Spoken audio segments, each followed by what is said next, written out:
C'est le retour de Mario Info, hein? Tu sais, quand quelqu'un nous dit « Tu nous donneras des nouvelles? Ouais. » Ben moi, là, j'ai pris ça au premier degré. Oui. J'ai toujours, les amis, voulu être journaliste. Ah, je me souviens, à ma fête de 8 ans, quand mes parents m'avaient demandé ce qui me ferait plaisir, je suis venu les yeux pleins d'eau en leur répondant « Faire des vox pop avec du monde pas dedans à Saint-Henri. » J'avais dit ça. T'avais dit ça, hein? J'y ai cru tout le long. Oui. Et contrairement à Sylvester Stallone dans le dernier Rocky, hein, l'actualité bouge vite. Et moi, mon rôle, c'est de vous tenir informés. Bonjour tout le monde et bienvenue à Mario Info. Je suis Mario, voici vos infos. Oui. En manchette aujourd'hui, Charlotte Cardin en duo avec Bono de U2 veulent reprendre la chanson Mike Chirona. Ah. Les États-Unis imposent des droits de douane de 47% à Saint-Hyacinthe. Ovechkin bat le record de Gretzky avec un but de plus, mais 6 dents de moins.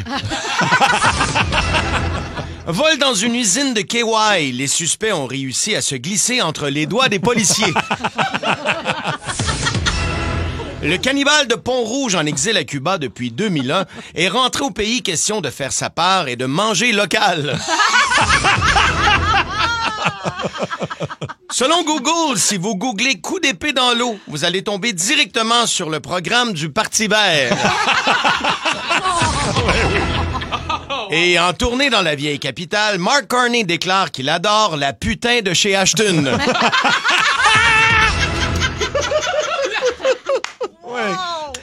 Bon point, ça. Ouais, bravo. Alors, premier dossier, un dossier médical. Il y a le ministre de la Santé, Christian Dubé, qui affirme que la fièvre des séries est bel et bien de retour au Québec. Et il nous rappelle l'importance de toujours se laver les mains et de porter un masque avant de crier Demidov.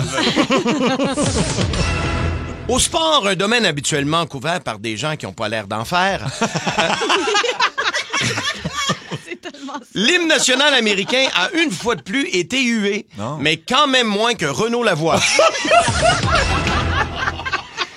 C'est la période des emplois d'été, alors avis à tous les étudiants à l'écoute, il est encore temps d'aller porter votre CV pour devenir le prochain premier ministre du Canada.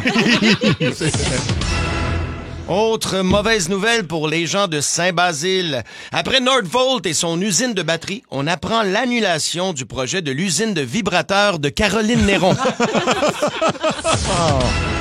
Scène judiciaire maintenant, un vol de banque fut évité de justesse quand un jeune couple a refusé de signer une hypothèque à 9,8%.